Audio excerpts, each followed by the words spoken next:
Meu nome é Ovidio Neto e nós vamos entrar agora no item 4 do edital. Nós vamos ver a parte de tipos de computador, hardware e nós vamos ver todos esses modos que a gente pode usar essas tecnologias ao nosso favor.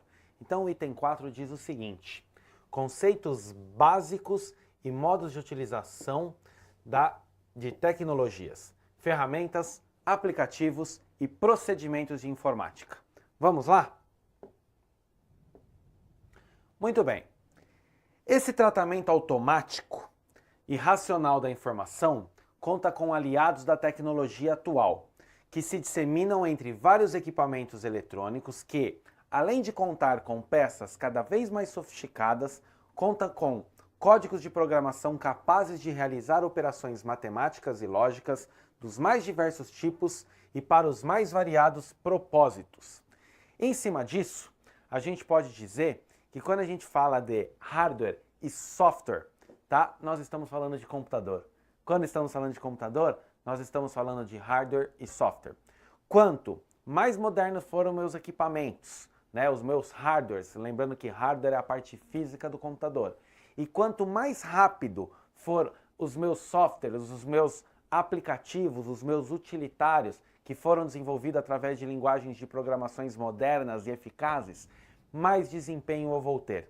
Essa é a ideia, esse é o conceito, tá? Em cima disso é muito importante a utilização desses aplicativos. Eu tenho aplicativos específicos para editar texto, para criar e editar textos. Eu tenho aplicativos para planilhas eletrônicas, eu tenho aplicativos para apresentações gráficas, eu tenho aplicativos para desenvolvimento de sites, ou seja, cada um desses aplicativos com as suas respectivas funções formam um grupo de opções e com esse grupo de opções eu tenho o meu desempenho na informática, tá? A informática, ela é um meio para vários fins. Uma pessoa que trabalha com informática, ela pode trabalhar numa metalúrgica. Uma pessoa que trabalha com informática, ela pode trabalhar em um hospital. A informática, ela está no dia a dia. Existem profissionais que usam a informática como um fim. Por exemplo, um programador usa a informática como um fim. Mas existem também as pessoas que utilizam a informática como um meio. Você vai demonstrar os seus resultados desse mês. Você vai utilizar uma planilha eletrônica. Você vai fazer uma apresentação para a sua equipe da nova metodologia de vendas. Você vai usar o quê? Uma apresentação gráfica, um PowerPoint. Você vai fazer o seu currículo para poder arrumar um emprego. Você vai fazer esse currículo aonde? Num editor de texto. Você vai fazer um logotipo novo, vetorizado. Você vai usar um software, né, um Illustrator, até mesmo um CorelDRAW, por que não? Você vai fazer uma animação gráfica. Você vai utilizar um software como um Flash, tá certo? Você vai trabalhar com edição de vídeos, você pode usar um After Effects, você pode usar um Final Cut, ou seja, você tem uma série de softwares, uma série de aplicativos com a sua determinada função. É como na vida, você tem o professor, você tem o aluno, você tem o engenheiro, você tem o médico, onde cada um com a sua determinada função formam a sociedade. Na informática é a mesma coisa. Você tem os programas com as suas respectivas funções e, com a junção desses programas, você tem o seu computador. Todos esses aplicativos gerenciados e manipulados pelo seu sistema operacional. Quando a gente pensa em sistema operacional, o que vem mais rápido na nossa mente, quem que é? Windows, né? Mas podemos pensar em Linux, quando a gente pensa em software free. Se a gente pensar em mainframes, a gente pode pensar em Unix. Se a gente pensar em smartphones, a gente pode pensar em Android, iOS, né, o iOS, enfim, vamos continuar aqui. Aqui eu busquei para mostrar para vocês o conceito aí no dicionário, né? A palavra informática, ela originou-se da junção de duas outras palavras, informação e automática. Esse princípio básico descreve o propósito essencial da informática, que é trabalhar informações para atender às necessidades do usuário de maneira rápida e eficiente, ou seja, de forma automática e muitas vezes instantânea, em tempo real. Nesse contexto, a tecnologia de hardwares e softwares é constantemente atualizada e renovada, dando origem a equipamentos eletrônicos que atendem desde usuários domésticos até grandes centros de tecnologia. O que é possível ver nessa frase, nesse texto? Que a informática é a informação automatizada. Hoje você tem as empresas, né, que têm os grandes sistemas de informação. Né? Nos sistemas de informação, onde tem a vida de uma empresa, você consegue acessar todas as informações através de um sistema de informação. Se a gente pensar em sistema de informação, nós temos aí, por exemplo, o Proteus, da antiga Microsiga, hoje TOTUS, nós temos o ERP da Oracle, o PeopleSoft, nós temos uma série de sistemas de informação no mercado. Né? Quando a gente pensa em sistemas de informação, é importante mencionar que nós temos os sistemas de informações integrados, né? Conhecidos como ERPs, Enterprise Resource Planning, que são sistemas totalmente integrados, onde departamentos do sistema enxergam outros departamentos. Então, você imagina essa mesa de vidro aqui, ela vai para uma linha de produção, ela terminou de ser produzida, automaticamente ela já vai para o estoque. Ela foi vendida, automaticamente dá baixa no estoque. Continuando nessa linha, nós temos os BIs, né, os Business Intelligence, que é a parte que você usar o sistema para um apoio à decisão. Você puxar dados, elencar esses dados e utilizar esses dados para uma possível tomada de decisão estratégica. Se você pensar em logística, hoje nós temos o Supply Chain Management, né, que é você poder controlar toda a parte logística de uma empresa.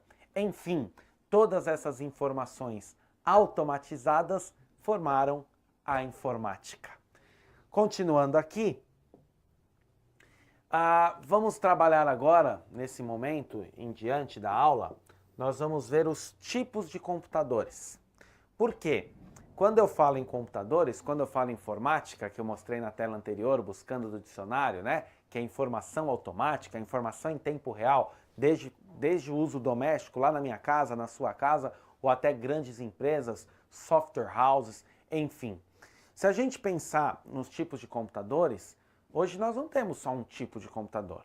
Nós temos computadores desktop, nós temos palmtop, nós temos tablets, nós temos supercomputadores, nós temos notebooks, e agora eu vou mostrar e vou demonstrar e conversar com vocês e explanar essas diferenças para que vocês fiquem bem craques aí. Então, só elencando o que nós temos computador pessoal, famoso PC, tá? Que popularmente também pode ser conhecido como desktop, tá? Meu K ficou feio aqui. Notebook, no começo também chamado de laptop. Os tablets, que ganha cada vez mais força no mercado. Temos também os workstation. Workstation é a estação de trabalho, tá? Servidores de rede fundamental nos dias de hoje nas empresas. E os mainframes, também muito utilizado, principalmente quando o assunto é Internet Banking. E todos esses tipos de computadores são hardwares, né?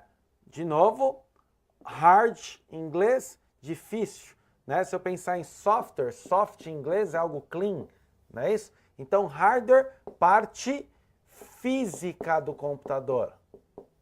É o que eu pego, tá certo? São os equipamentos. Vamos trabalhar junto com o Google aqui e vamos ver aqui algumas imagens. Muito bem. Já deixei aqui o Google aberto. Se eu colocar aqui no Google, vou colocar computador pessoal.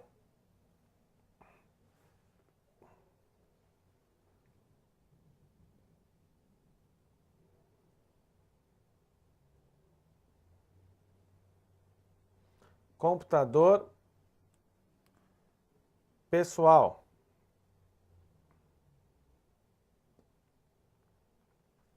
E vou buscar, né? Vamos nas imagens, que essa é a ideia.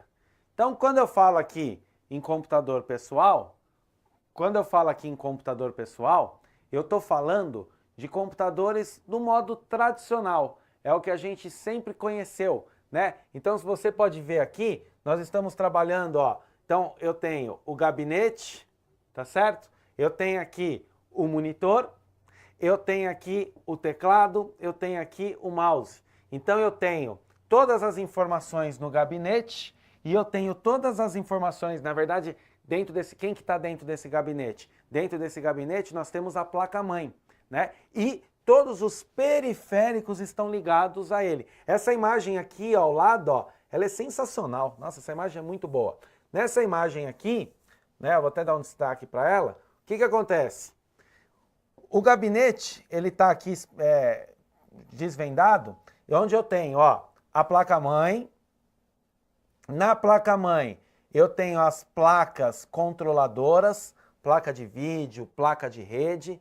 Eu tenho as memórias, tá certo? Eu tenho o meu HD, tá? Eu tenho aqui o drive de CD, e tudo isso só é possível graças, eles estão todos conectados na placa-mãe. Então, quando eu falo em computador pessoal, quando o assunto é computador pessoal, eu estou falando desses modelos aqui.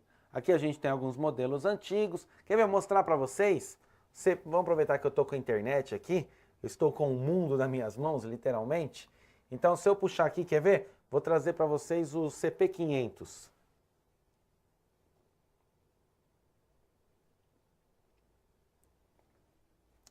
Deixa eu usar o teclado aqui. Ele é mais rápido.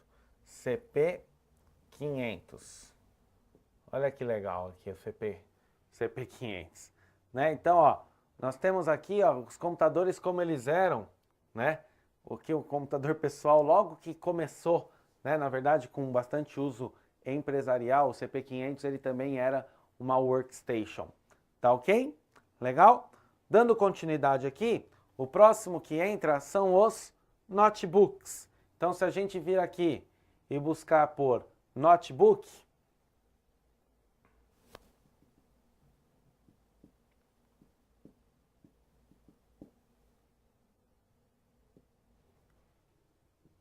eu escrevi sem o E, porque não entrou na hora que eu apertei, mas ele já mandou o famoso você quis dizer.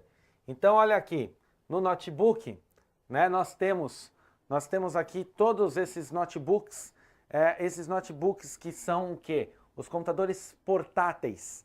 O grande legal dos notebooks foi o surgimento do computador portátil. Então você hoje, mesmo na empresa, até em casa, os notebooks eu diria que eles vêm ganhando o mercado dos computadores pessoais, né? É muito legal, de repente, eu posso utilizar o meu notebook que é de uso profissional, eu levo ele para casa e uso ele normal, ou para manusear também. Então é normal hoje você ter muitas empresas, né, que disponibilizam notebook para os seus funcionários e acaba sendo o computador principal dele. Né? Se a gente expandir a tela aqui nós temos os exemplos de notebook que certamente vocês já viram ou até vocês já possuem esses notebooks, ok? Se a gente analisar o próximo item que está lá, nós temos os tablets. Então vamos buscar agora os tablets. Deixa eu apagar aqui que eu fiz um risco sem querer. Vou buscar aqui os tablets.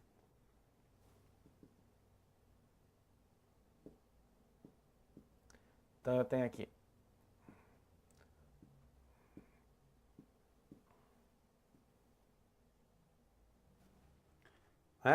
Então aqui eu tenho uma série de imagens de tablets, onde vocês aí também já estão, as pessoas estão cada vez mais familiarizadas, tá? Então aqui nós temos, ó, um monte de tablet um em cima do outro e reparem que ocupa um espaço muito pequeno.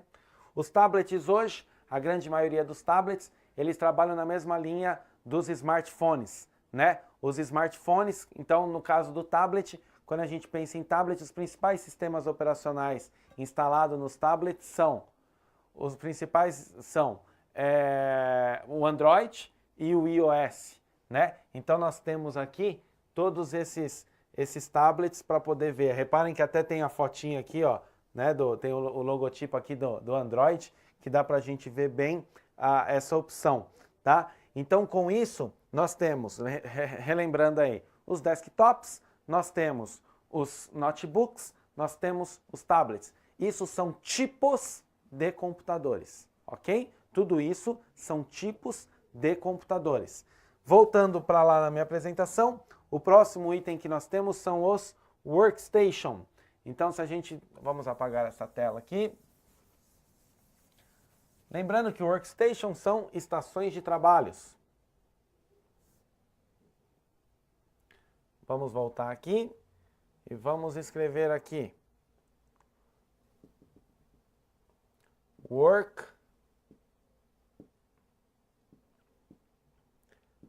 Station.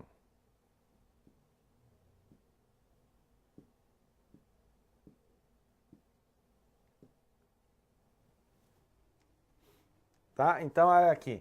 Aqui nós temos as famosas estações de trabalho, tá? Então, aqui nós temos vários tipos. Temos esse modelo aqui, temos esse modelo onde a pessoa está trabalhando com uma série de computadores ao mesmo tempo, né? Quanto mais depende da demanda, né? Você vê que você tem várias opções, né, de workstation. Você pode estar trabalhando de forma multitarefa, você está trabalhando com vários computadores ao mesmo tempo, tá certo? Então os workstations são as famosas estações de trabalho, que certamente aí no seu trabalho, algum trabalho que você já tenha tido, ou que você vai ter ao passar nesse concurso, com certeza algumas dessas imagens são familiares para vocês.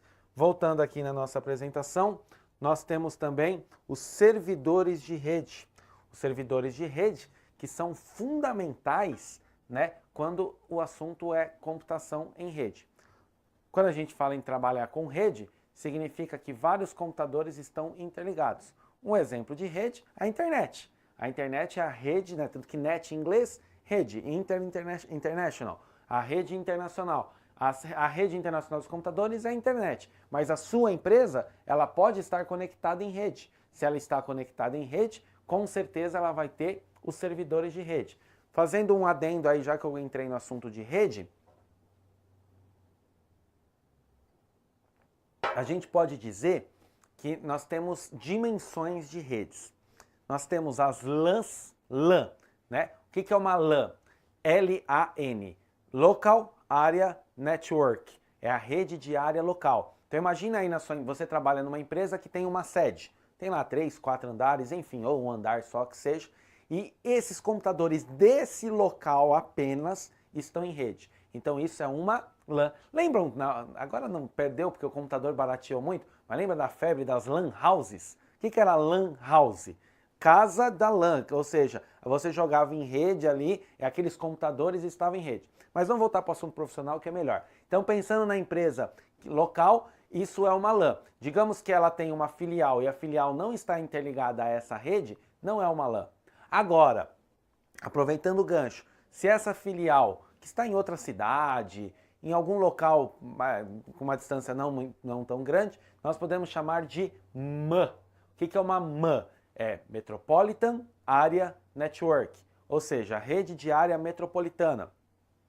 Uma empresa onde tem uma sede numa cidade e uma filial em outra cidade, isso é uma MAN. Agora, se é uma multinacional que está interligando aí continentes, né, que a diferença geográfica é muito grande, aí nós chamamos isso de WAN, que é o Wide Area Network. Tá? Que é você pegar, tanto que o wide é o mesmo wide do World Wide Web, do www, tá certo?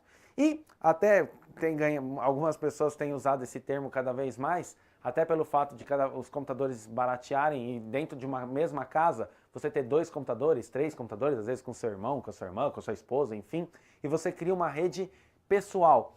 Na verdade é uma LAN, tá certo? Só que algumas literaturas começam a lidar com essas redes para uso de casa como PAN, de Personal Area Network. Então vocês verem esse termo, PAN, não é aquele chocolatinho que tinha aquelas moedinhas, cigarrinhos, não. É a Personal Area Network, tá certo? Se bem que não deixa de ser uma LAN também. Voltando para cá, o assunto era servidores de rede. Vamos mostrar alguns servidores de redes para vocês verem?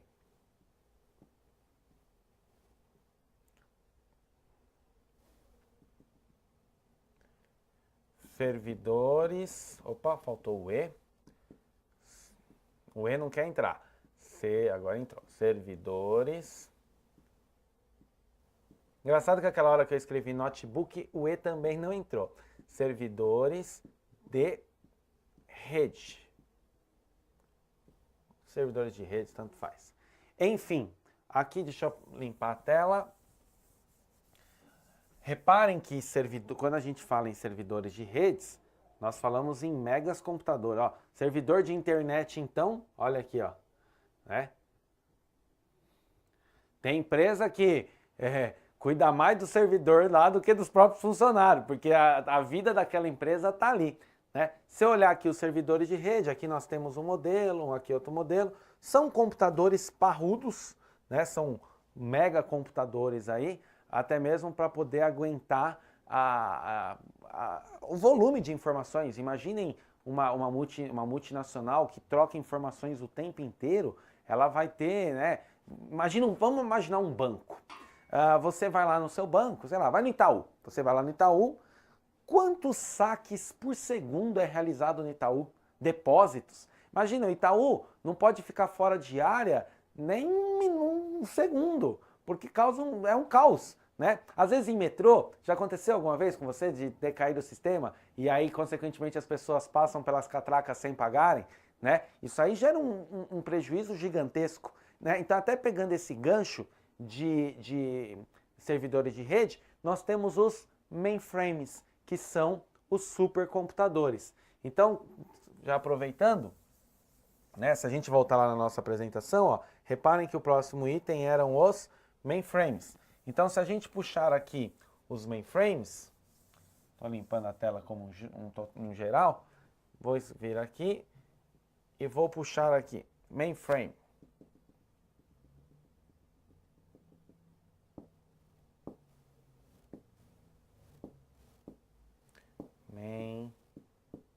Mainframes.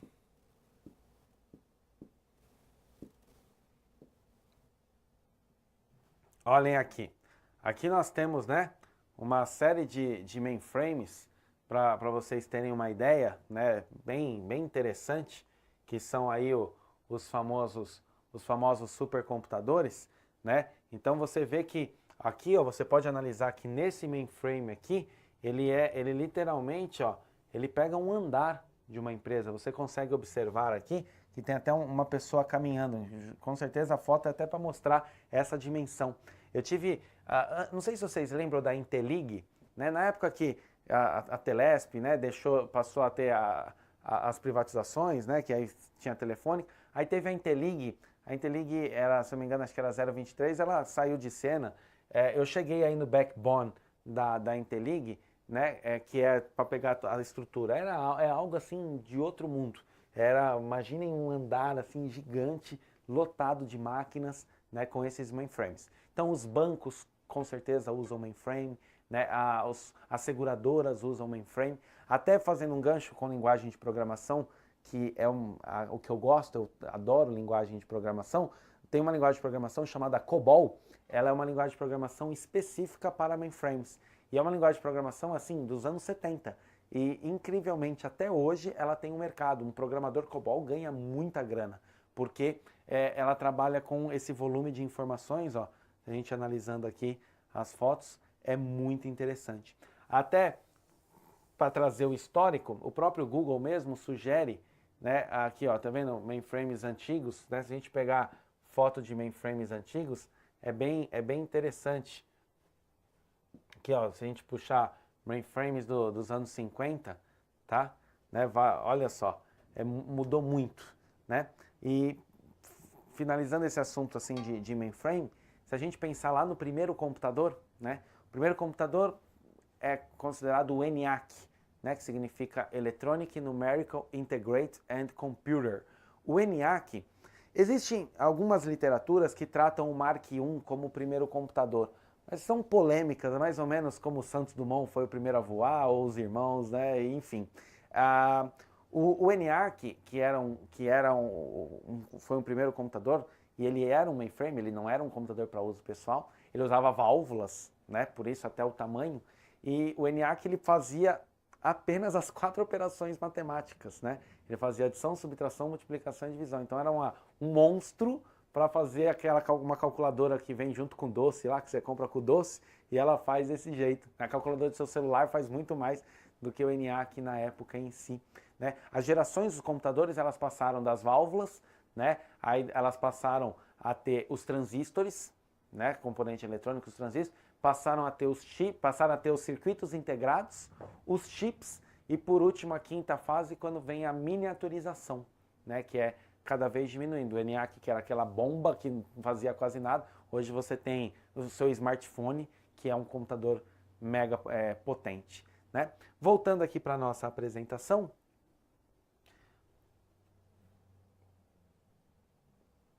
nós temos no último slide, nós temos o exercício. Agora é aquele momento que você dá o pause. Muito bem. Esse exercício ele é da Sesgran Hill, de 2008, né, da Caixa para escriturário, e ele diz o seguinte: mainframe é um tipo de computador de... Eu estou muito bonzinho nesses exercícios, porque eu estou pegando os exercícios do último assunto da aula, então está muito moleza, tá certo? Mas enfim, analisando aqui, a gente viu, já está claro para vocês que mainframes são supercomputadores.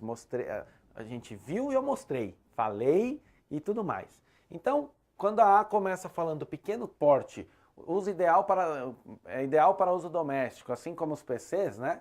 Sem chance. Então a A esquece. A B, pequeno porte utilizado na computação móvel, muito menos. Imagina se o mainframe cabe no andar, computação móvel, um celular não vai caber no seu bolso, não é verdade? Enfim. C, grande porte, com clientes não muito avançados, utilizando somente na gerência de banco de dados. Não vamos eliminar a C por enquanto. D, grande porte com terminais utilizados para os usuários da empresa. E, grande porte capaz de oferecer serviços de processamento a múltiplos usuários.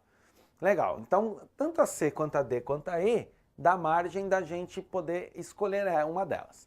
Então vamos lá, C, grande porte com clientes não muito avançados. Não é qualquer pessoa que mexe com mainframe, então aí já matou esse exercício. E ele também não é utilizado só para a gerência de banco de dados. Então a opção C, a alternativa C, dá para a gente eliminar também. Agora eu estou em dúvida, vamos lá, estou fazendo meu concurso, estou em dúvida entre a D e a E. Grande porte com terminais utilizados para os usuários da empresa. Ele não tem os respectivos terminais, vocês viram como que ele é? Aquela foto que tinha o rapaz passando no meio? Né? A resposta certa aqui é grande porte, capaz de oferecer serviços de processamento a múltiplos usuários. Ou seja, várias pessoas mexendo ao mesmo tempo. Lembra que eu dei o exemplo do Banco Itaú? Que você tem várias pessoas sacando, depositando tudo ao mesmo tempo? Então esse é o conceito. Com isso a resposta é a resposta E. Espero que vocês tenham entendido, né? Até a próxima aula. Muito